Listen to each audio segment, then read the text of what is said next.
And I've been here for 6 years, and the thought of like owning real estate seemed like an impossibility. Because the rent here in Vancouver has gone so much higher, does it actually make sense to buy?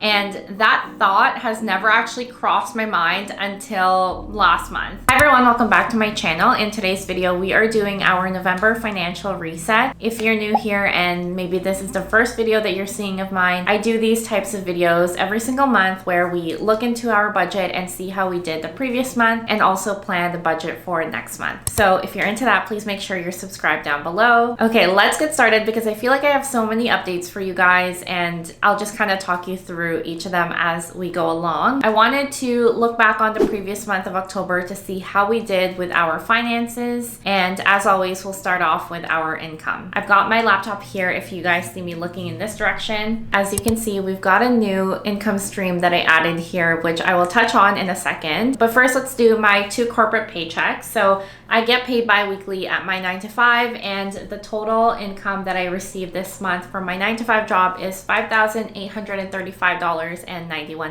And then the new line that I'm talking about is YouTube. I am finally getting some money from YouTube and making these videos. So I just want to shout out to you guys because this would not be possible if you guys don't watch me and click on my videos. So from the bottom of my heart, I just want to say a big thank you for all of your support. It means so much to me. Any dollar that I get from YouTube is just such a blessing because I never actually thought that I could make any money just talking to a camera. So I just want to say thank you again. This is actually not my first paycheck from YouTube. I got a paycheck last month, which I don't actually put in last month's video. I can put it up here on the screen for you guys. Income for the month is $5,929.58. The next category is my savings. Again, you can see here that we have a new line that I didn't have in my previous video, but we'll touch on that in a second. If you've been following along, you know that I put around $200 bi-weekly into my emergency fund. So I put down $400 this month. And then the new line I'm talking about is my Christmas sinking fund. I feel like I started this off really late. Ideally, you would have a sinking fund like months before the actual thing is gonna happen, and we're already like the end of October and I'm only starting my sinking fund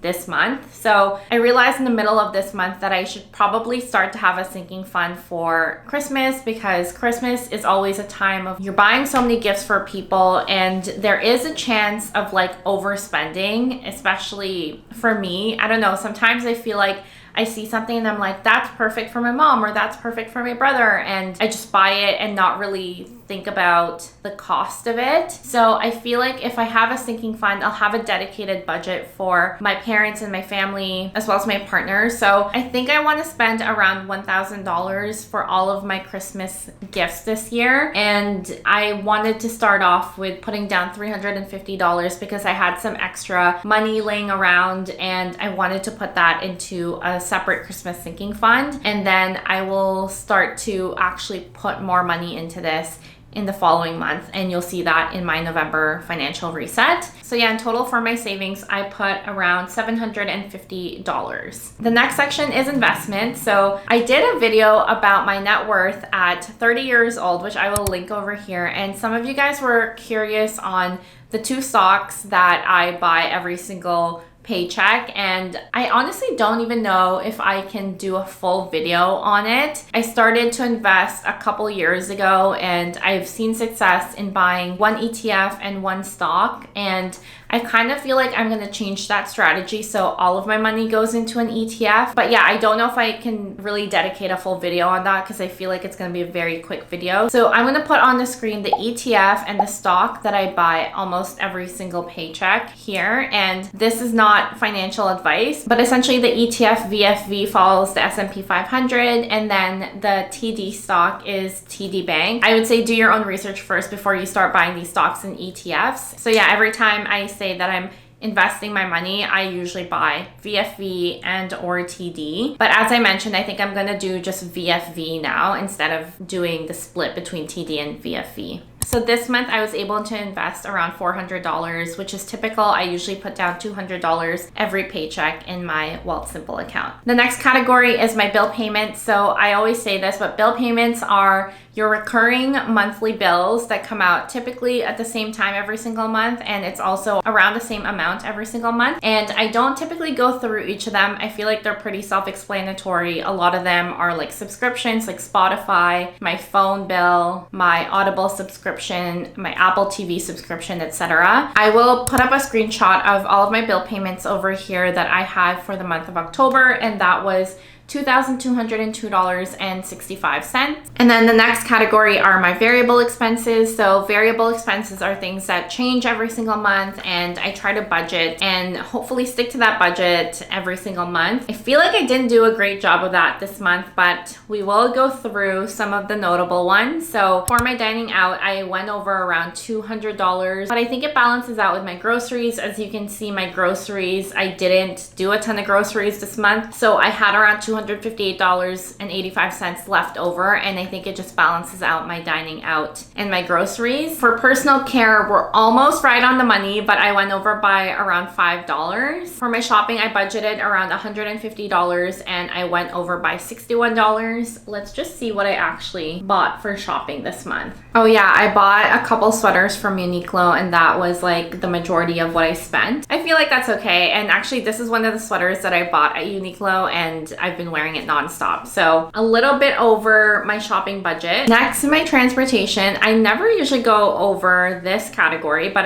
I went over by $115, and I just looked up what I actually spent. So I don't know if you guys have this in where you live, but we have something called the 407 in Mississauga. So I actually used my transportation budget when I was back in Toronto or Ontario. But when we were driving back from Montreal to Toronto, there was an option to take the 407, and it saved us like 2 hours. It's essentially like a toll highway where you have to pay a certain amount. So not many people use it, but I told my dad, like, let's just use the 407 highway because it'll get us back home a lot faster and everyone will be happy. And honestly, it was so worth it. I told my dad, just send me the bill for how much the 407 is going to cost you. I promise it'll be so worth it. And it was, and I don't regret it. So that's why I'm a little bit over my estimated $10, because I didn't actually think that I would have that option, but I'm so glad that we took the 407 when we drove back from Montreal to Toronto. The next notable category I have is treat yourself. I don't really put a number on my treat yourself category. If you've been following along, you can probably pick up on that. I don't like schedule treat yourself moments for me. They kind of just happen. So I almost always, I guess, like go over this category because I usually put $0 when I'm budgeting for it, but I never feel bad about it because every time I do a treat yourself moment for myself, it's because I know that I deserved it. I am not going into debt for it. That's kind of my thought process with my treat yourself category. So I spent $170, and that was for a perfume that I purchased on Essence. It's the Diptyque Le Papier, I think is what it's called. I'll put up a photo here for you guys so you know what I'm talking about. But yeah, that was $170, and it's been my fall scent over the last month, and I've been really loving it. So in total, I spent $1,430.15 for my variable spending, and that is over by $385.15. Okay, before we start budgeting for the month of November, I just want to sit down and talk to you guys about what's been going on this past month, because there has been a lot going on behind the scenes, and I haven't shared much with you guys, just the fact that there is something that might be changing, and it's because nothing has really been finalized yet, but I will tell you guys what I know to be true today, and I'll share as much as I can while also respecting my privacy and my partner's privacy. So yeah, let's chat. What's been going on? So this story actually starts at the beginning of September when my partner and I found out that the owner of the apartment that we are living in currently is looking to sell their place. If you weren't familiar, I rent a 1-bedroom, 1-bath here in downtown Vancouver, and we've been living here for around 5 years now. And we've honestly been loving the area, and I think that the space is quite big for a 1-bedroom in Vancouver. And because we've been living here for the last 5 years, our rent is low in comparison to what you will see in the market today. Let's say if you're thinking of moving to Vancouver in 2023, I would say the minimum you would probably pay is like $2,700 to around $3,000 for the same 1 bedroom, 1 bath. So that's kind of the context. When we found out that the owner is looking to sell, we were obviously very devastated because we really like our place, and just the thought of moving is personally really dreadful for me because I've obviously accumulated so many things while I've been living here, and having to pack that up. I have some inventory for the line here as well, and it's something that I'm not looking forward to doing. And I also feel like we've gotten really used to the area that we're in. So my yoga studio's around, and I'm also able to just go outside and go for a run on the seawall as well. So there's definitely some attachment to this place, and essentially we didn't want to move. So nothing really happened for a while, but we started to look at where we could potentially move to because obviously we were getting kicked out of our place eventually. So we were looking on Craigslist almost every single day, and for weeks and weeks there wasn't really a rental that we would be happy to move into because we would be paying almost $1,000 more, and it'll be for a place that is smaller and in an area that is less ideal for us. So we were kind of thinking about all of our options, and because the rent here in Vancouver has gone so much higher and that the going rate is like $2,700 for something that isn't that great, all the way up to $3,000 to $35,000, does it actually make sense to buy?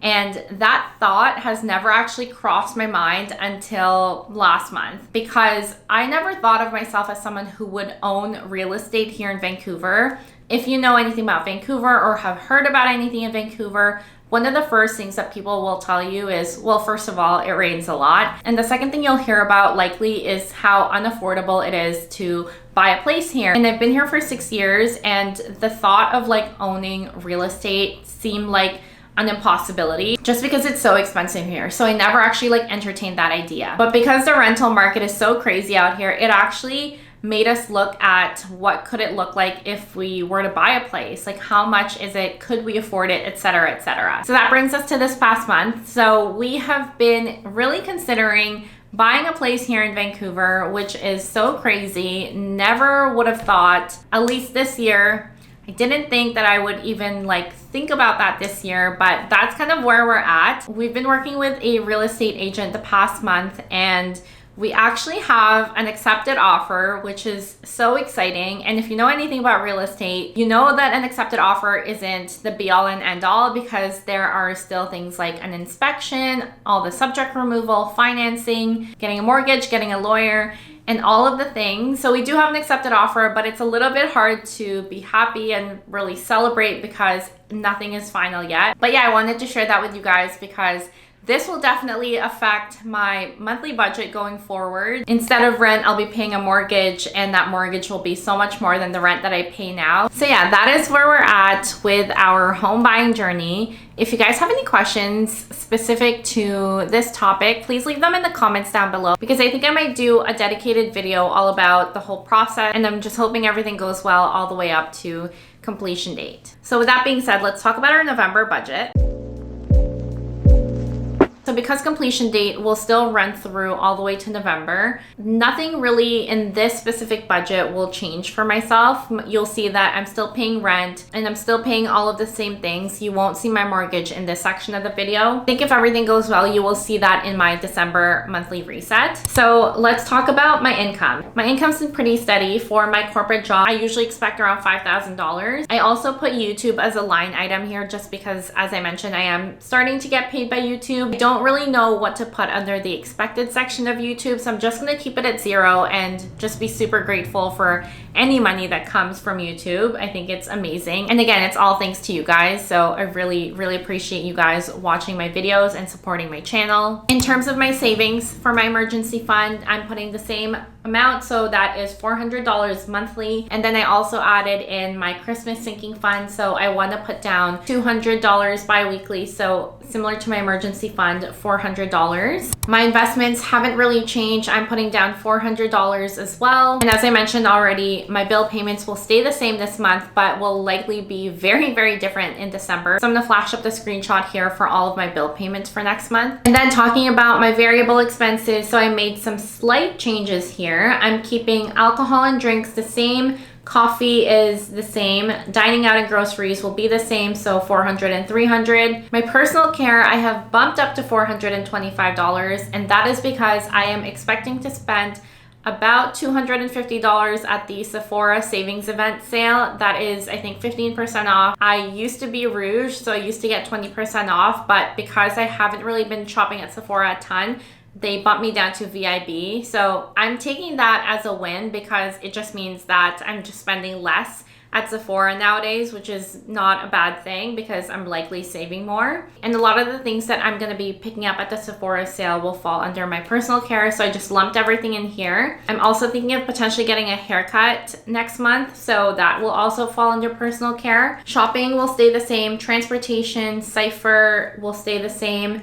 I didn't put anything for vacation. I don't think I'm doing any vacation things next month. I already touched on treat yourself. I don't really put a number on it, but I will likely get myself something because next month is Black Friday and I'm likely gonna pick up myself a little something for Black Friday because that is essentially sale season. I put $0 for home, although I'm not confident that that is gonna stay at zero. If everything goes well with the place, I might consider purchasing a couple things. So we'll just see how the month goes. And then for gifts, I'm putting down $350. This is all for my family. So my mom, my dad, and my brother. I am planning on buying their gifts early this year. I mean, I always try to buy gifts early. I'm not a last minute gifter. And that is why I put down $350. I also brought back snowboarding as a category this year because we are likely going to start to snowboard next month, maybe in December. We'll see. But I didn't budget anything because I feel like I'm going to keep all of the same gear that I have. I don't think I need to replace anything. So